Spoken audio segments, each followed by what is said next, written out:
ഇന്നത്തെ video CBSE 10ാം ക്ലാസ്സിലെ 6th chapter triangles. ഈ ചാപ്റ്ററിലെ കുറച്ച് ക്വസ്റ്റ്യൻസ് ആണ് എന്ത് ചെയ്യുന്നത്. ഇതിൽ എക്സസൈസ് 6.2 7th ക്വസ്റ്റ്യൻ മുതലാണ് ഇന്ന് നമ്മൾ ചെയ്യുന്നത്. അതിന് മുമ്പുള്ള ക്വസ്റ്റ്യൻസ് കഴിഞ്ഞ വീഡിയോയിൽ ചെയ്തിട്ടുണ്ട്. ഇന്ന് 7th ക്വസ്റ്റ്യൻ മുതൽ ചെയ്യുന്നു.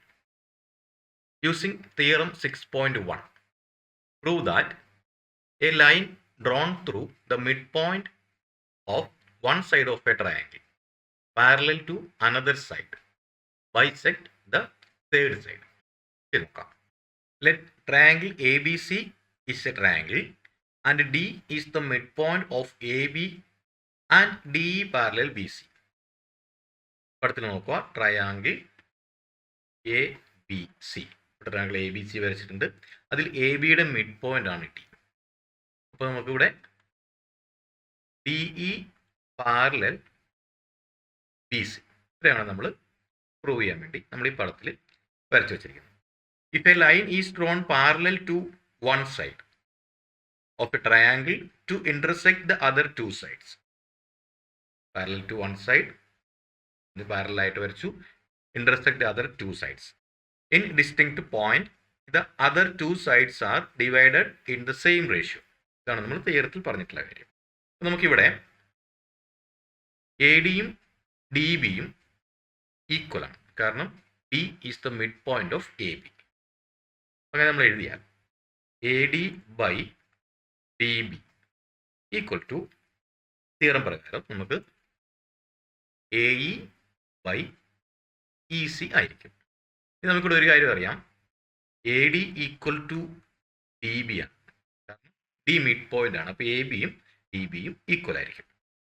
പിന്നെ നമ്മൾ മാറ്റി എഴുതാൽ AD ബൈ DB എന്നതിന് പകരം AD ബൈ DBയും ADയും ഈക്വൽ ആയതുകൊണ്ട് AD ബൈ AD എന്നതിന് എഴുതും. Equal to AE by EC എന്ന് നമുക്ക് കിട്ടും. AD by AD equal to AE by EC ആണ്. അപ്പോൾ AD ബൈ AD 1 ആണ്. 1 equal to AE by EC ആണ്. ECനെ ഇപ്പുറത്തേക്ക് കൊണ്ടുപോയാൽ നമുക്ക് AE ഈക്വൽ ടു EC എന്ന് കിട്ടും. അപ്പോൾ ഇവിടെ AEയും ECയും ഈക്വൽ ആണെന്ന് നമ്മൾ പ്രൂവ് ചെയ്ത് കഴിഞ്ഞു. Thus DE bisect the third side AC of ABC. അപ്പോൾ ഇവിടെ DE എന്ന് പറയുന്ന ലൈൻ BCക്ക് പാരലാണ്. അപ്പോൾ AEയും ECയും ഈക്വൽ ആകുമ്പോൾ DE ACനെ ബൈസെക്ട് ചെയ്യുന്നു. DE bisect the third side. അപ്പോൾ ഇത് നമ്മൾ പ്രൂവ് ചെയ്ത് കഴിഞ്ഞു. ഇനി ഇതിലെ 8th question.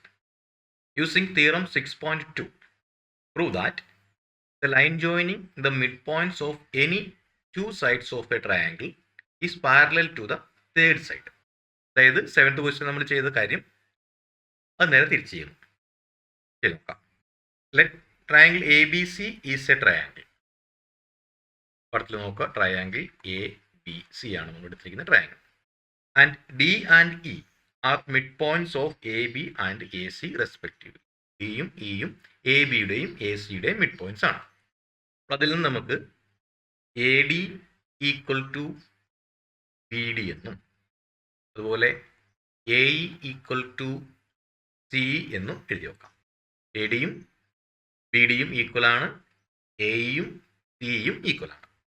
AD equal to BD ആകുമ്പോൾ AD by BD equal to 1 എന്ന് കിട്ടും. അത് ഇക്വേഷൻ നമ്പർ 1 എന്ന് പറഞ്ഞ് മാറ്റി എഴുതാം. അതുപോലെ AE by CE equal to 1 ആണ്. അത് ഇക്വേഷൻ നമ്പർ 2 എന്ന് എഴുതാം. അപ്പോൾ അത് രണ്ടും ഈക്വൽ ടു 1 ആകുമ്പോൾ എന്തായാലും അത് രണ്ടും ഈക്വൽ ആണ്. അപ്പോൾ AD by BD equal to AE by CE ആയിരിക്കും. അപ്പോൾ തിയറം പ്രകാരം if a line divides any two sides of a triangle in the same ratio, then the lines parallel to the third side. ഇവിടെ AD by BD equal to AE by CE ആണ്. ഇത് same റേഷ്യോയിലാണ് cut ചെയ്തിരിക്കുന്നത്. അപ്പോൾ ഇത് mid point ആണ് നമ്മൾ എടുത്തേക്കുന്നത്. അപ്പോൾ സെയിം റേഷ്യോയിൽ കട്ട് ചെയ്താൽ ഈ രണ്ട് ലൈനും പാരലായിരിക്കും. ഇതാണ് തിയറത്തിൽ പറഞ്ഞിരിക്കുന്നത്. കഴിഞ്ഞ പ്രോബ്ലങ്ങളെല്ലാം നമുക്ക് പാരലാണെന്ന് ക്വസ്റ്റ്യനിൽ തന്നിട്ടുണ്ടായിരുന്നു. അത് വെച്ചിട്ട് റേഷ്യോ വെച്ച് തെളിയിക്കാനാണ് തന്നത്. തൊട്ട് മുമ്പത്തെ ക്വസ്റ്റനിലും പാരലാണെന്ന് തന്നിട്ടുണ്ട്. അപ്പോൾ ഇത് രണ്ടും എ ഡിയും ബി ഡിയും ഈക്വൽ ആണെങ്കിൽ എയും ഇ സിയും ഈക്വൽ ആയിരിക്കും, അതായത് ഈ മിഡ് പോയിന്റ് ആണെന്ന് പ്രൂവ് ചെയ്യാം. അപ്പോൾ പാരലാണെന്ന് ഇവിടെ പറഞ്ഞിട്ടുണ്ടാവും. ഇവിടെ പാരലാണെന്ന് പറഞ്ഞിട്ടില്ല, പക്ഷേ നമ്മൾ റേഷ്യോ മാത്രം വെച്ചിട്ട് ഇത് രണ്ടും ഇത് ഈക്വൽ ആണ് ഇത് ഈക്വൽ ആണെന്ന് നമ്മൾ എടുത്തു. അതായത് മിഡ് പോയിന്റ് ആണ് നമ്മൾ ചെയ്തത്. നേരെ തിരിച്ച് ചെയ്യുന്നു, മിഡ് പോയിന്റ് എടുത്തിട്ട് നമ്മൾ ചെയ്യുന്നു. അപ്പോൾ തിയറം പ്രകാരം നമ്മൾ ഇത് ഒരേ റേഷ്യോയിലാണെന്നും നമ്മൾ എഴുതി വെച്ചിട്ടുണ്ട്. ഇനി 6.2 പ്രകാരം ഇത് ഒരു റേഷ്യോയിലാണെങ്കിൽ ഇവിടെ ഈ ബി സിയും ഡിയും parallel. If a line divides any two sides of a triangle in the same ratio, ഇപ്പോൾ സെയിം റേഷ്യോ ആണ് നമുക്ക് കിട്ടിയിരിക്കുന്നത്, then the line is parallel to the third side. അപ്പോൾ ഈ ലൈൻ അതായത് D E parallel to third side B C ആണ്. B C നമുക്ക് കിട്ടുന്നത് അതിൽ നിന്നും that is D E parallel B C എന്ന് നമുക്ക് കിട്ടി. അപ്പോൾ നമ്മൾ പ്രൂവ് ചെയ്ത് കഴിഞ്ഞു.